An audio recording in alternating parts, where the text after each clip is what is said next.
Hey, Merry Crimbo or something, I don't know. This video could be releasing any time this month and I could be late. Holiday times, great for ad revenue, terrible for personal schedules. Welcome to the second episode of our Divine Journey 2 adventure. Last time we started with sticks and stones and ended with defeating an ancient deity. Don't ask me how that pipeline goes, I'm just as confused as you are. Just go watch the previous episode for context, because that's about as much context as you're getting. I have been absolutely stoked to continue this journey with you, especially since you all seem to really like the last one. Hope you're excited too, because this episode we go from drums and flutes to industrial era tech. I swear we skipped an era here somewhere. Ah well, who cares? I got my meds and G Fuel, I'm crunk and ready to go. So kick back, relax, grab yourself a snack and prepare for another adventure. Also, consider hitting that like and sub button. If we hit 100,000 subs, I'll play GrowTech New Horizons to completion. Or don't. Hey, you do you. I'm not your mom. Let's start where we left off. Day 34, first day in the episode, and I already goofed it. When I finished day 33, I kinda sorta left the game unpaused while I was taking care of something. So, whoops. I'll try my best not to make that a habit, but knowing me, there's a good shot I'm going to end up doing it again on the regular throughout the series. Also, you might notice that I'm finally playing in 90 FOV. You're welcome to the 5 people who wanted it. Also, we got a new UI element that actually counts the days for me. Thank you, Elite Meats, for the mod suggestion. This is going to make editing the series a lot easier for me, though there are a couple problems. For starters, it counts a new day when nighttime hits, not when daytime hits. I don't know why it does this, so just trust and believe that when I say it's the next day, it's the next day. Also, whenever I take damage at random points, my health bar just disappears for an unknown amount of time, so if anyone knows fixes to these two problems, let me know. The mod's called Better HUD, if you need to know what the mod is, so if you know anything about this, please let me know in the comments. I don't want this to be a constant issue. Anyways, I started this remainder of a day looking into our next chapter. The next chapter we're diving into is actually about the Roots mod, a mod I've maybe only ever touched once in my lifetime and then completely forgot all about it. I was a bit worried it was stinky elf magic, but a Discord member actually notified me that it's more akin to druids, which I can get behind. If we go in the way of nature, then you can call me the Anthrax. I speak for disease. I then wrapped up the day by starting this new little idea that I thought would be cute throughout the playthrough. On to the next day for more details. Day 35, the true start of this episode, starting with a side project to help you guys feel a little more involved. A comments and members board. One side holding the name of all members who join us during this divine journey, whether they're still a member or not, a simple gesture and a way for me to say thank you at the start of each episode. So thank you to Funny Looking Bird, Santa Samarum, Badfang312, Just Character, Breadstick8240, Miyagi, hello my friend, The Blue Menace Plays, Det Pikachu, Away from Keyboard 1111, and Beanbag Eater. I don't know if you should be doing that. Hey, it's a post-recording Bond Dweller. I forgot a name. It's random person. Hi. You were in my footage and I completely forgot to mention your name. I'm so sorry. Thank you guys so much for going the extra mile and helping keeping my lights on. I'm flattered that you'd go this far to just throw your wallet at me, especially for free content. I mean, I hope to keep entertaining y'all for the foreseeable future.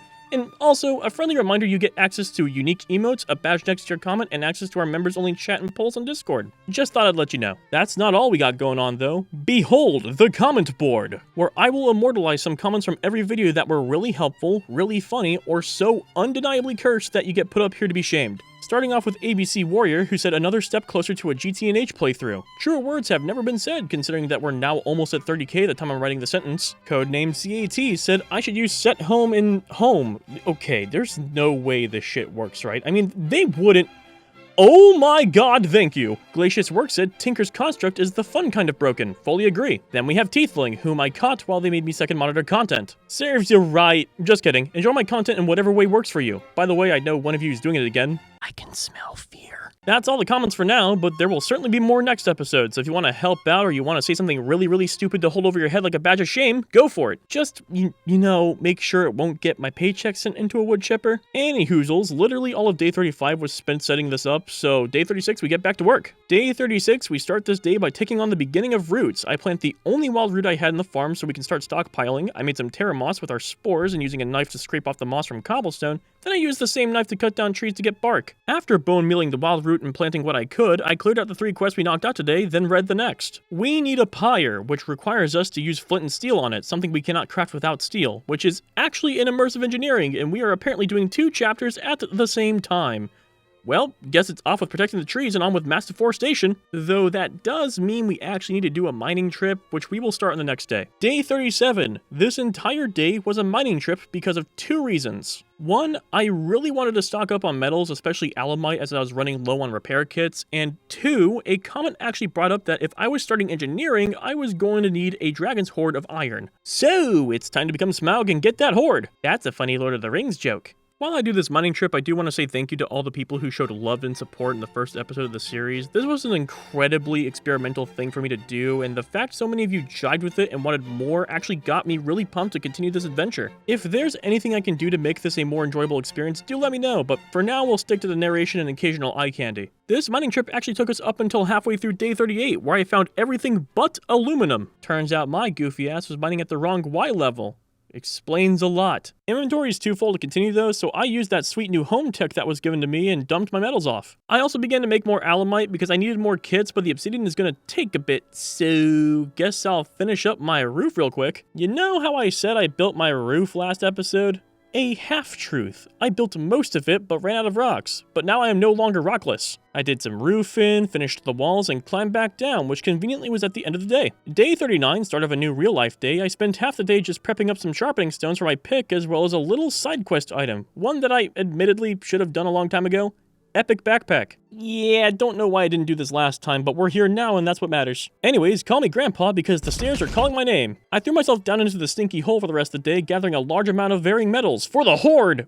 Wait, wrong game. Anyways, the timing on my trip was perfect because by the time I ran out of torches, day 40 had just started. I came up to dump my metals, but I sort of realized that while I do have a lot of metal, I might have too much for my inventory to handle. This is a good issue, don't think any rich people ever complain about having enough gold to sink the continent of Australia, but it's a problem because that means our mining trips are basically halted until I melt them down into blocks and ingots. So day 40, unironically, was spent melting down all the metal. Not gonna lie, if there was ever a slow start to a video in this series, this is probably it. However, I did take a step to make the process faster by just putting a hopper on a chest and setting up a lever so it auto-dumped. I took care of the nuggets worth of metal that I no longer had use for, and I also found this weird dungeon. It only had like one room, so there's not really much to explore, but I do loot this later. I did have to revisit it though, because this entire hill is in the way of my future main base site. Because remember, this house was not the end goal base. This little adventure basically ended day 40 though. Day 41, since we have a lot of metal we gotta break down, and with it more or less semi-automated, I figured this day would be a prime opportunity to start building our main base while we wait. I'm fully aware this looks generic. It's intentional. I have a dumb idea. I won't say what it is yet, but you'll understand the vision when it's done and I explain it. So I spent the entire day building this huge frame while keeping my smeltery topped off. I probably ought to make more seared stone to increase the smeltery size, but we'll tackle that another time during the session. I didn't even sleep to skip night, as to make sure these days aren't just being breezed past if there's something to do, but it was also uneventful and started to leak into other days. Days 42 and 43 were spent entirely just putting metals into the smeltery and building our main base. It's also worth noting though that on day 42 I did spend some time to increase the size of our smeltery, but other than that, nothing of importance was really accomplished. Day 44, on the other hand, outside of our roof, we finished the first sector of our base, so it's time to present the main idea.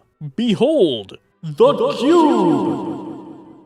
It may seem monotonous and soulless, because it is. You see, I figured since we're going to be doing the whole automating the world and performing large-scale deforestation, we might as well go the full corporate mile of taking what would have been a colorful and wonderful build and take all the personality out. Just like what happened to Taco Bell. I have not forgiven you, you bastards. But this isn't all our base is going to be. No, no, no. In fact, every time we need more space, we will attach another cuboid, then another, until eventually the whole planet is nothing but one entire manufacturing complex. The factory must grow, and so must the cube. Anyways, I went ahead and started the immersive engineering chapter by taking the blood from corpses, obsidian, and the bow of Baycock and made some lore-heavy block stuff, which is required to make our engineering hammer, and I couldn't be bothered to remember the name of it.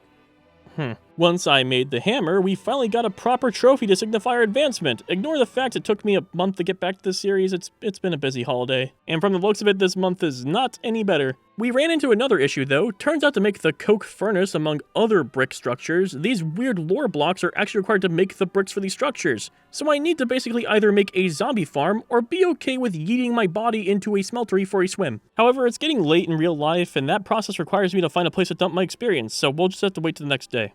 Day 45, I am now well rested and ready to figure out the XP problem. Fortunately, I already know the solution. Chapter 1 showed off the open blocks tank which can hold liquid experience if you stand on a grate, so I did exactly that and dumped all my stuff in. Then, after failing to realize I need molten material in the smeltery in order to actually bleed out in it, I melt a single piece of cobblestone and throw myself into the smeltery for the rest of the day. I don't know how much of this blood we're going to need, but I also famously lack self-preservation skills, so I'm just going to do this until I feel satisfied. Better to stockpile now than be short a few bricks later. Day 46, I spent the whole day putting myself into the smelter blender like it was Groundhog Day, though I did eat a piece of human flesh on one of those attempts. Don't know why, I guess I just got curious. It blinded me and gave me the withering effect, but, you know, hey, I was gonna get corrupted anyways. After a whole morning of swimming in the smeltery full of my infinite carcass, I realized that 5 buckets is probably enough for now, seeing as I wasn't exactly flooding my smeltery yet. I expected to have a tank full of blood, instead I got a kiddie pool. Oh well, next day. Day 47. After dumping out all my blood, we can start working on the coke furnace. Actually, just kidding. Did you know that you need bricks for coke bricks? I did. And I completely forgot. So, guess we're smelting that too. However, I didn't exactly feel like twiddling my thumbs, so I went back into the mines to gather some obsidian as I was running a little low. After doing a little bit of reckless vein mining, I actually stumbled into another little dungeon. I didn't get anything of like legitimate value, but I did find an abyssal zombie spawner. That might be useful later. I gathered a bunch more cobblestone and obsidian, then went to head my way. Why did I even fucking place this back? I can't even... Ugh. Okay, don't look, I'm just gonna... Anyways, we surfaced at nighttime, so I opted to sleep the day away. Day 48. After getting the bricks from the smeltery, I grew tired of being unable to see the inside of my smeltery. It seems like a random cosmetic change, but you actually can't tell if your stuff is done until you physically look into the controller, and we can make this less of an issue with seared windows. Too bad I wasted most of the time making seared brick blocks instead of leaving them as bricks, because you can only make the windows with the individual bricks, so time to toss them back in. Meanwhile, I figured I'd go ahead and gather some cobblestone and clear out the back of the cube to make room for the rectangular room I'm going to attach to it. As you can tell, I've gotten a little more comfortable with vein mining an entire mountainside. By the end of the day, the seared bricks were done. I made the first windows, then tossed in whatever seared stone I dug out so I can make more of the windows. In the meantime, I want to focus on the primary objectives of immersive engineering on the next day. Day 49. Here we go. We gotta make coke bricks, which requires lore block, osmium, and bricks. So I grabbed what I had and created coke bricks. This particular quest also warns us that if we build the coke furnace on a chunk border, it will actually cause world corruption, so we should probably make sure we don't do that. It would be an unfortunate way to end the series. Also, I have no idea how immersive engineering didn't notice this problem from the 1.12 version. It's kind of cringe. I wish it got fixed.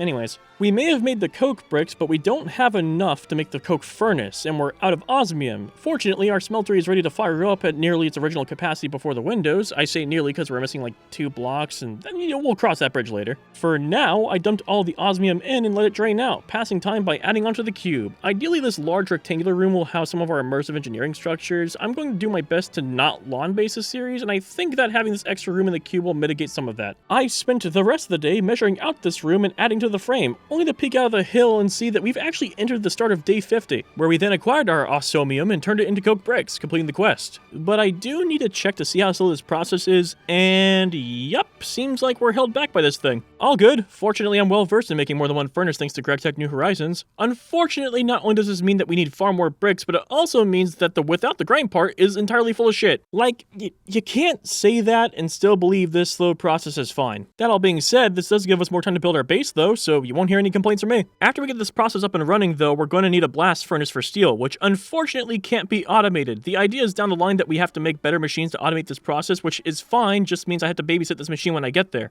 For now, I'll just focus on making the cube until we can up production. Day 51 swung in as I was trying to grab some more chisels to make the version of cobblestone I needed. By the way, chisel is a great mod, and I think every pack should either have it or some variation. It makes builds feel way cooler. Anyways, after grabbing the bricks I needed, I made some more coke bricks to make another coke furnace, then realized I was probably going to need a pipe or two to automate this one as well. After doing a little rummaging, I figured going with the fluid ducts again would be a good idea, and then I saw the fluid drain recipe, which requires paper. Okay, well, let's craft some paper. Grab some of the sugarcane pieces and... I'm sorry. 1 piece of paper? Yeah, to whomever wrote the without the grind part, kindly find the nearest cactus and give it the same tender love and care you'd give your spouse, cause ew! Alright, well, since I'm actively waiting for sugarcane of all things, I guess I can make the servo for right now. Day 52 was spent working on the cube and melting down my ore, seeing as I couldn't automate the second coke furnace drain right yet. I also finally got the last 2 pieces of glass needed for the smeltery, so it's back to its original capacity, as well as an extra layer. I think my stopping point for the smeltery is when I can put an entire stack into it. Anyways, nothing eventful happened on this day, so I'm just gonna breeze past it. Day 53, we are finally making progress. Starting off, I made a tier 5 upgrade for the 4 drawers I thought would fill up fast, mostly because I ran out of space for cobblestone and dirt, and I really needed that to not be the case. I harvested the sugar cane, which gave us just enough to make the last piece we needed for the fluid ducts, which now means our second coke furnace can drain its oil automatically. I then finally crafted some treated planks, which progressed us further along the quest line. I think we're finally making moves. I finished off the roof with the cube, which now means it's officially time to move my bed and crafting station. I'll have to find a way to transport more stuff later. Also, seeing as the trophy room and Hall of Members and Commons are underneath that house, it's probably safe to just leave that house there. I'll find a use for it eventually. Anyways, it's turning nighttime, so I'm just gonna sleep this night away. Day 54, today we make an engineer's workbench, which takes a painting press, some treated planks and fences, and a crafting table. That painting press requiring quite a bit of iron. Good thing I stockpiled. I used the wool I nabbed from the structure next to my cube, made a painting, then proceeded to make the painting press, after which I got the engineer's workbench, completing yet another quest. Someone also said in the comments that I should probably be showing these crafting recipes, and I will show some of them, but I think if I showed all of them, you'd be staring at UI for 90% of the video. That point aside, we now seem to be hard stuck until we can make a blast furnace to process steel. No, not the vanilla one, the immersive engineering one. Making a blast furnace requires invar, which is an alloy of iron and nickel. I know I'm good for iron, but nickel I've admittedly been ignoring because a lot of mod packs seem to like making nickel not useful, so I habitually ignored it. Back into the mines I go. This trip took me halfway through day 55, and during that entire trip, I only got 4 nickel. I also ran into a skeleton dungeon thing that once I broke the spawner, I got swarmed and almost murked by a pack of boners. That was fun. I also ran into some creature that was stealing my identity. There could only be one. Anyways, I fortunately had some nickel I probably mined during my strip mining from the prior episode, so hopefully this is enough nickel, otherwise I'm going to cry. I began the melting process and slept the day away, ending day 55. Day 56, I started the day by peeking into my smeltery to see how much invar I got, and let me just say, if 14 blocks of invar isn't enough to make a blast furnace, I'd genuinely be shocked. That all being said, I'm afraid to admit I didn't really end up doing a whole lot this day. I kinda got scatterbrained and lost all trains of thought. A certified bottom dweller moment. However, I did grab the invar to make the blast bricks needed to make the blast furnace. I also noticed that this process is also slow. And as the quest says before, we cannot automate this, so that's cool. I knew I'd be babysitting, but I did not understand the extent of my babysitting. Ah well, at least we got the quest done. Once we get the steel, we'll be able to open up the Roots chapter proper and gain access to the recipes. Sort of hoping that Roots is a fast-paced mod since we're going to be basically waiting on immersive engineering to do its business. Day 57, a whole new day for me and we're waiting on steel. So today is going to be a build day, but I'm going to talk to y'all about a couple things real quick. Firstly, at the time of this line being written, we are almost at 30k subscribers, putting us a third of the way to the 100k goal for Greg Tech. I just wanted to take the time to thank you all so much for this insane amount of support. I was already floored when I hit 1k last year, and being up to like almost 30k is 29k more than I ever expected to have. Genuinely, it means a lot to me that you all like my content enough to keep coming back for more whenever I upload. So again, thank you. On an unrelated note, I got really into Magic the Gathering lately. I play on tabletop sim with my friends, and it took a while for me to actually clock in how you make a commander deck, but thankfully I stumbled into a commander type I like, which are the ones that have a bit more of an open-ended design. I recently bought a couple of the Final Fantasy pre-constructed commander decks, so I'm excited to get those and start arriving at card shops to be bodied on the first turn. Losing is fun because it means I have a lot to learn. Anyways, tangent aside, I end the day picking up the steel that got finished, completing the quest, and ending the day. Day 58, with our newly acquired steel, I made the wacky Minecraft tool, Flint and Steel. After which, I promptly crafted the pyre to start Roots. Roots pyre works a lot like Botania's crafting system, where you chuck stuff into a station and it crafts things after a processing time. Fortunately, that processing time doesn't age me by 10 years like immersive engineering does right now. I got some of the charred stone from this pyre so we can make an imbuer, but we also need brass, which is tin and copper alloy, so I tossed in copper and tin, and while I was waiting on that, I figured, yeah, what the hell, let's dive into hell. Though doing so wasn't just because I thought it would be funny, but it was also because of a material called manulin. Manulin requires cobalt and ardite, and it's one of the best materials in Tinker's Construct. It's not great on everything, but it's pretty good for its durability and especially strong on weapons due to its unique effects. Manulin is also really good because it's an alloy that does not require me to toss in 2 incredibly valuable metals and obsidian. So in general, this is about me reducing the expenditure of my most important metals. I got poisoned by weird mushrooms called eggplants. Cute. Then promptly after got attacked by hellhounds. Safe to say the nether is not all that friendly in this mod pack, so I should probably do the old vein mine for what I want technique here. I grabbed a good amount of cobalt and ardite, and an alarming amount of glowstone, and a rather unnecessary amount of netherrack before bailing and sleeping the rest of the day away. Day 59, I admittedly spent the whole day organizing inventory. My backpack was full, drawers had things I didn't need, and it looked a lot like my room, but instead of me knowing where everything is, I knew nothing, and I was growing impatient with it. So it was simple. I compressed down the metals that I could, reallocated some things to drawer and others to chests, and a whole bunch of hoopla. I also realized that my smeltery got held up due to a stray bit of tin, so I cleared that out too. Now it's going again, which once it's done, I'm absolutely mag dumping my smeltery with yellowite so I can make space in my chest for metals. Day 60, a very progress heavy day. First off, I wanted to make a grovestone, but we actually need buffalo teeth and eagle bones. Hey, look at that, my farm setups are actually being used again. I picked up 2 eagles and told them to kiss, making a baby eagle, and I'm gonna wait before hitting him with the bone removal stick, so for now I actually had another objective. In order for us to actually make even stronger tools, we need a tool forge. Doing so gives us access to things like hammers, excavators, and more importantly, cleavers. Cleavers are big, meaty bonking sticks that do mondo damage and even tend to collect heads, which, seeing as nether stars are usually important, makes it a very useful tool in farming wither skeleton skulls. Fortunately, I already had all the materials for it, so I just replaced my old tool station with the forge, and bada bing, bada boom, we now got better tools. Can't wait for a hammer and cleaver. I also melted down most of the yellowite so I can have more space. Then we dumped it into blocks. After some minor details such as making parts to turn into casts later, I made my eagles kiss again and got an eagle bone, which allows us to make the grovestone.